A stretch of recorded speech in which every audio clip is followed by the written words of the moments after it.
আজকের টপিক ইসলামী অর্থনীতি কাকে বলে, এর বৈশিষ্ট্যসমূহ। ইসলাম আল্লাহ তাআলার মনোনীত একটি জীবন ব্যবস্থা। মানুষের ঈমান আকীদা থেকে শুরু করে ব্যক্তিগত জীবন, পারিবারিক, সামাজিক, অর্থনৈতিক, রাজনৈতিক, আন্তর্জাতিক মূলনীতিসমূহ পরিপূর্ণভাবে ইসলামে পেশ করা হয়েছে। ঈমান ও আমলের ক্ষেত্রে যেমনইভাবে আল্লাহর বিধান মেনে চলা আবশ্যক, অনুরূপভাবে অর্থ উপার্জন ও ব্যয়, ব্যবসা বাণিজ্য পরিচালনার ক্ষেত্রেও তার বিধান মেনে চলা আবশ্যক। অর্থনৈতিক জীবনে যাতে ভারসাম্য ক্ষুণ্ণ না হয়, এই জন্য হালাল হারামের বিধান প্রবর্তন করা হয়েছে। শ্রমিকের মজুরি নিশ্চিত করা হয়েছে। গরিব যেন অনাহারে অর্ধাহারে মারা না যায়, সেই জন্য জাকাত, উসর, খারাজ ইত্যাদির বিধান রাখা হয়েছে। এমনইভাবে ধনবৈষম্য সৃষ্টিকারী শোষণমূলক সুদ, জুয়া, লটারি, কালোবাজারি, মজুদদারি ইত্যাদি উপার্জনের পন্থাকে হারাম ঘোষণা করা হয়েছে। বস্তুত ইসলামী অর্থ ব্যবস্থায় কোনরূপ জুলুম, শোষণ, বঞ্চনা ও বৈষম্যের অবকাশ নেই। মদিনার ইসলামী রাষ্ট্রে এর বাস্তব প্রয়াস প্রত্যক্ষ করা যায়। যে আরবের অধিবাসীরা ও একদিন বৈষম্য ও দারিদ্র্যের শিকার ছিল, ইসলামী অর্থনীতির স্পর্শে মাত্র কয়েক বছরের মধ্যেই তাদের আর্থসামাজিক অবস্থাতে এমন পরিবর্তন সাধিত হলো যে জাকাতের টাকা নেওয়ার মতো কাউকে পাওয়া যেত না। তো ইসলামী অর্থনীতির সংজ্ঞা নিয়ে আমরা আলোচনা করতে চাচ্ছি যে ইসলামী অর্থনীতি সাথে আধুনিক অর্থনীতি যেমন নিয়ে স্যার জেমস স্টুয়ার্টের মতে অর্থনীতি এমন এক শাস্ত্র যা এক ব্যক্তি সমাজের একজন হওয়ার দিক দিয়ে কিরূপ দূরদৃষ্টি ও মিতব্যয়িতার সাথে নিজ ঘরের যাবতীয় প্রয়োজন পূর্ণ করতে পারে তা আমাদেরকে বলে দেয়। বিশিষ্ট অর্থনীতিবিদ মার্শাল তিনি বলেছেন, অর্থনীতি মানুষের জীবনের সাধারণ কার্যাবলীর পর্যালোচনা মাত্র। প্রখ্যাত অর্থনীতিবিদ কর্নক্রমের মতে সমাজের সাধারণ মানুষের সর্ববিধ প্রয়োজন অনুসারে পণ্যের উৎপন্ন, পণ্যের সুবিচারপূর্ণ বন্টন এবং উৎপাদনের উপায় ও এর সঠিক বন্টনের ন্যায়নীতি সম্পন্ন প্রণালী নির্ধারণ করাই হচ্ছে অর্থনীতির কাজ। উপরোক্ত সংজ্ঞাগুলির আলোকে সাধারণ অর্থনীতির সংজ্ঞা হলো সাধারণ অর্থনীতির সংজ্ঞা। ইসলামী অর্থনীতির সংজ্ঞা এর থেকে একটা ভিন্নতর। মৌলানা হিফজুর রহমান রাহিমাহুল্লাহ তাআলা বলেছেন, শরীয়তের পরিভাষায় যে বিদ্যা বা জ্ঞানের মাধ্যমে এমন সব উপায় সম্বন্ধে জ্ঞাত হওয়া যায় যার দ্বারা ধন সম্পদ আহরণ ও ব্যয়ের উপযুক্ত ও সঠিক পন্থা এবং বিনষ্ট হওয়ার প্রকৃত কারণ নির্দেশ করা হয়, তাকে ইসলামী অর্থনীতি ইলমুল ইকতিসাদ বলা হয়েছে। অধ্যাপক এম এ মান্নান বলেছেন, Islamic economics is a social science which studies the economic problems of mankind in the light of Islam. ইসলাম অর্থনীতি এমন একটা সমাজবিজ্ঞান যা মানব জাতির অর্থনীতির সমস্যা ইসলামের আলোকে আলোচনা করে। মূলত ইসলামী অর্থনীতি হলো এমন একটি অর্থব্যবস্থা যে অর্থব্যবস্থায় ইসলামী অর্থনীতির উৎপাদন, বন্টন, ব্যয়, সঞ্চয় সব কিছু কোরআন সুন্নাহর আলোকে গঠিত হবে এবং ইসলামের আইন অনুশাসন মেনে শরীয়তের নির্দেশনা অনুসারে পরিচালিত হবে, তাকে ইসলামী অর্থনীতি বলা হয়। ইসলামী অর্থনীতির সাথে আজকের বিশ্বের যে অর্থব্যবস্থা রয়েছে পুঁজিবাদী, সমাজতন্ত্র এবং ইসলামী অর্থনীতি। পুঁজিবাদী অর্থব্যবস্থায় সম্পদের মালিক ব্যক্তি সীমাহীন অধিকার করে, যার কারণে পুঁজিবাদ এর মধ্যে সম্পদের উপার্জনের ক্ষেত্রে অবাধ প্রতিদ্বন্দ্বিতা রয়েছে। মালিক শ্রমিকের অধিকার পার্থক্য রয়েছে এর মধ্যে। তারপরে রাষ্ট্র জনগণের অর্থনৈতিক লেনদেন ও আয় উৎপাদনের উপর কোনোরূপ হস্তক্ষেপ করতে পারবে না। সমাজ এখন সুদ, অপ্রতারণা সব কিছু আশ্রয় নেওয়া হয়েছে, কিন্তু সমাজতান্ত্রিক অর্থব্যবস্থায় রাষ্ট্র হলে সম্পদের মালিক। এখানে রাষ্ট্র তার জনগণের সামর্থ্য অনুসারে তা ব্যয় করবে। যেমন সামাজিক অর্থনৈতিক উন্নতির পরিবর্তে দেশে এক ভয়াবহ অবস্থা এই জন্য তৈরি হয়েছিল, যেমন সোভিয়েত ইউনিয়ন, রাশিয়ার কথা আমরা জানি, যে যেখানে সমাজতন্ত্র কাজ করেছিল।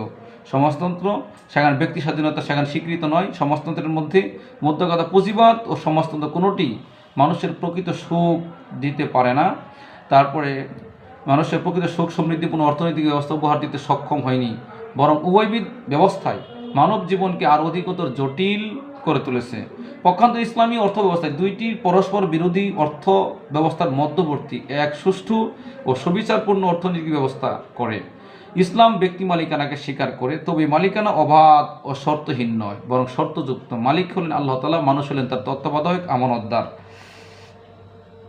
আর সেই শর্ত হলো ব্যক্তি মালিকানা সর্বদা সামাজিক স্বার্থের সহায়ক ভূমিকা পালন করবে। ইসলাম যেমনইভাবে ব্যক্তির আয়ের খাতসমূহ নিয়ন্ত্রণ করে, তেমনইভাবে ব্যয়ের খাতসমূহ নিয়ন্ত্রণ করে অত্যন্ত সুষ্ঠুভাবে। ফলে ইসলামী অর্থব্যবস্থায় শ্রেণী সংগ্রাম কিংবা ধনবৈষম্য সৃষ্টি হওয়ার কোনো অবকাশ নেই। এরই ফলে মদিনার ইসলামী রাষ্ট্রে অল্প কয়েক বছরের মধ্যে এমন একটা অবস্থার উদ্ভব হলো যে জাকাতের অর্থ গ্রহণ করার জন্য কোনো মানুষ খুঁজে পেয়ে যেত না। আলোচনায় যাচ্ছি ইসলামী অর্থনীতির বৈশিষ্ট্যসমূহ। ইসলামী অর্থনীতির বৈশিষ্ট্যের মধ্যে প্রথমে নিয়ে আসছে যে ইসলামী অর্থব্যবস্থা হলো ফিতরাতপূর্ণ, স্বভাব সম্পন্ন, স্বভাব অনুকূল অর্থব্যবস্থা। আল্লাহ তাআলা বলছেন যে ফিতরাতাল্লাহিল্লাতী ফাতারান নাসা আলাইহা, আল্লাহ রাব্বুল আলামিনের ফিতরাত প্রকৃতির অনুসরণ, যে ফিতরাত প্রকৃতি অনুযায়ী তিনি মানুষ সৃষ্টি করেছেন। সুতরাং ইসলামী প্রতিটি আমলের মতো অর্থনীতিতেও মানুষের স্বভাবের চাহিদার প্রতি দৃষ্টি রাখা হয়েছে ও মধ্য অবস্থায় প্রয়োগযোগ্য এক সুষম অর্থব্যবস্থা প্রবর্তন করা হয়েছে। দ্বিতীয়ত হলো মালিকানার যে বৈশিষ্ট্য, সম্পদের নিরঙ্কুশ মালিক হলেন স্বয়ং আল্লাহ তাআলা। লিল্লাহি মা ফিস সামাওয়াতি ওয়াল মা ফিল আরদ, আকাশ জমিনের মালিক হলেন আল্লাহ তাআলা। অবশ্য বান্দাকে তিনি তার নির্দেশ মতো ব্যবহারের অধিকার দিয়েছেন, এটাও এক ধরনের মালিকানা। একে আমানতি মালিকানা বলা হয়েছে। এখানে পুঁজিবাদ ও সমাজতান্ত্রিক অর্থনীতির সাথে ইসলাম অর্থনীতির ব্যবধান। ইসলাম একদিকে পুঁজিবাদের মতো সম্পদে ব্যক্তি নিরঙ্কুশ মালিকানাকে স্বীকার করে না, আবার সমাজতন্ত্রের মতো সম্পদে ব্যক্তি মালিকানাকে অস্বীকার করে না, বরং ইসলাম উভয়বিধ ব্যবস্থার একটা মধ্যমপন্থী ব্যবস্থা প্রবর্তন করেছে। তিন হলো সম্পদের সুষম বন্টন ও আবর্তন। ইসলাম অর্থব্যবস্থার তৃতীয় বৈশিষ্ট্য হলো এক স্থানে বা গুটি কয়েক ব্যক্তির হাতে সম্পদ পুঞ্জীভূত না হয়ে সমাজের মধ্যে সুষম আবর্তন ঘটাতে থাকা। ইসলামী অবৈধভাবে সম্পদ কক্ষিগত ও পুঞ্জীভূতকরণের বিরুদ্ধে কঠিন হুঁশিয়ারি করে আল্লাহ তাআলা বলছেন, আল্লাযিনা ইয়াকনিজুনা যাহাবাল ফিদ্দাতা ওয়ালা ইউনফিকুনহা ফি সাবিলিল্লাহি ফাবাশশিরহুম বিআযাবিন আলীম। আর যারা ধন সম্পদ জমা করে স্বর্ণরূপ এবং আল্লাহর পথে খরচ করে না, তাদেরকে যন্ত্রণাদায়ক শাস্তির সুসংবাদ দান করেন। ইয়াউমা ইউহমা আলাইহা ফি নারি জাহান্নামা, যেদিন এই সম্পদকে জাহান্নামের আগুন উত্তপ্ত করা হবে। ফাতুকুয়া বিহা জিবাহুহুম ওয়া জুনুবুহুম, সেদিন এই সম্পদকে উত্তপ্ত করে সেক দেওয়া হবে তার কপালে, পার্শ্বদেশে, ও জুহুরুম, পিঠে। হাযামা কানাসতুম লিআনফুসিকুম, আর বলা হবে সেই সম্পদ, যে সম্পদ তোমরা জমা রেখেছিলে, ফাযুকু মা কুনতুম তাকনিজুন, আজকে সেই সম্পদের মজা আজকে চাখো, আস্বাদন করো। আর যারা সোনারূপার বিষয়ে পক্ষান্তর ইসলাম চায় সম্পদ যেন একই ব্যক্তির হাতে কক্ষিগত হয়ে না পড়ে। আল্লাহ তাআলা বলছেন, কাইলা ইয়াকুনা দুলাতুম বাইনাল আগনিয়াই মিনকুম, যাতে তোমাদের মধ্যে যারা বিত্তবান কেবল তাদের মধ্যে সম্পদ যাতে ঐশ্বর্য আবর্তন না করে, এই জন্যই জাকাতের ভিত্তিক অর্থব্যবস্থা প্রবর্তন করা হয়েছে। 4 নম্বর হলো অর্থ উপার্জনে ভোগ লিপ্সার উপনোদন। এখানে ভোগ লিপ্সার অর্থ উপার্জনের লক্ষ্য হয় না, পরকালীন সাফল্যই হচ্ছে এখানে বড় কথা। সুতরাং পরকালীন সফলতা অর্জনই হলো সব ধরনের ক্রিয়াকলাপের কাণ্ডের মূল লক্ষ্য। এই মানসিকতায় মানুষকে তার কাজ যথাযথ ও সুচারুরূপে করতে প্রেরণা যোগায়, অবহেলা, উদাসীনতা, আলস্য থেকে মুক্তি দেয়। পক্ষান্তরে ভোগ লিপ্সা মানুষকে ক্রমান্বয়ে নির্জীব ও উদ্যমহীন করে তোলে। ভোগের মানসিকতা বর্জন করে ত্যাগের উদ্বোধ করার লক্ষ্যেই কোরআন মাজিদে বলা হয়েছে, আবতাগি ফিমা তাকাল্লাহুদ দারাল আখিরা, আল্লাহ তাআলা তোমাকে যা দিয়েছেন এই আখিরাতের এর মাধ্যমে বিনিময়ে তোমরা সংগ্রহ করো। পঞ্চম হল ইসলাম জাগতিক লাভালাভের অবস্থান। ইসলাম অর্থব্যবস্থা কয়েকটি বৈশিষ্ট্য হল, এখানে আখিরাতের অর্জনের বিষয় জোর দেওয়া হয়েছে বটে, কিন্তু জাগতিক প্রয়োজন ও লাভকে উপেক্ষা করা হয়নি। সন্ন্যাসবাদকে এবং ব্রাহ্মণ্যবাদকে, তারপরে বৈরাগ্যবাদকে কঠোরভাবে নিষিদ্ধ করা হয়েছে। লা রাহবানিয়াতা ফিল ইসলাম, ইসলামে কোনো বৈরাগ্যবাদ নেই।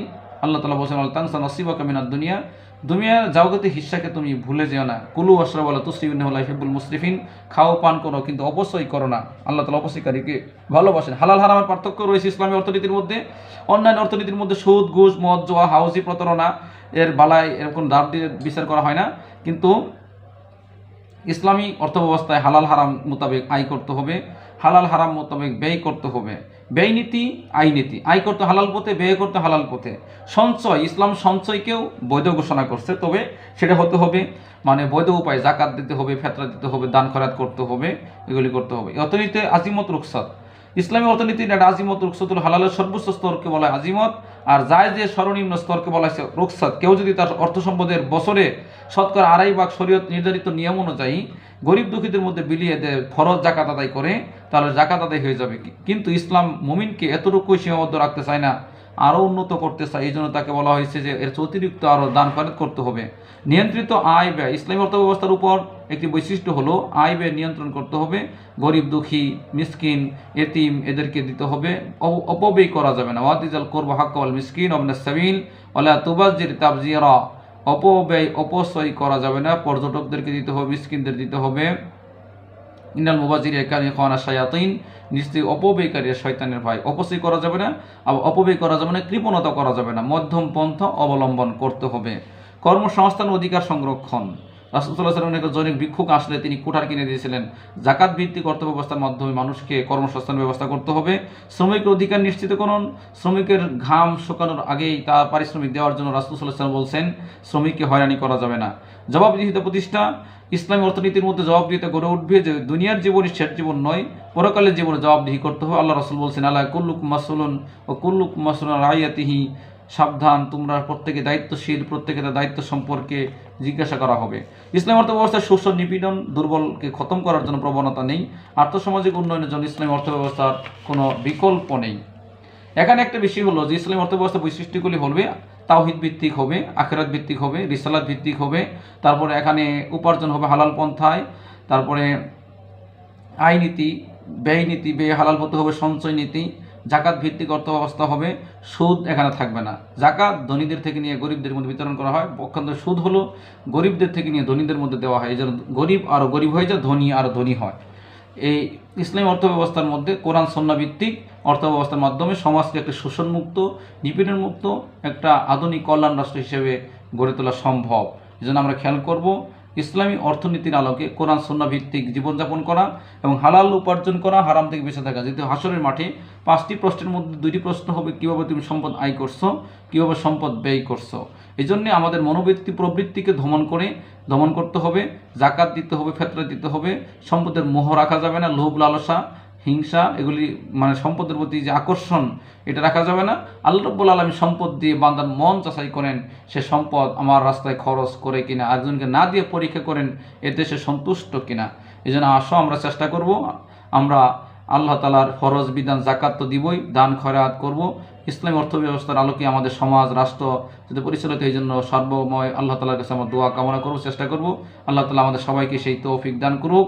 ওয়া মা তৌফিক ইল্লা বিল্লাহ। আসসালামু আলাইকুম ওয়া রাহমাতুল্লাহি ওয়া বারাকাতুহু।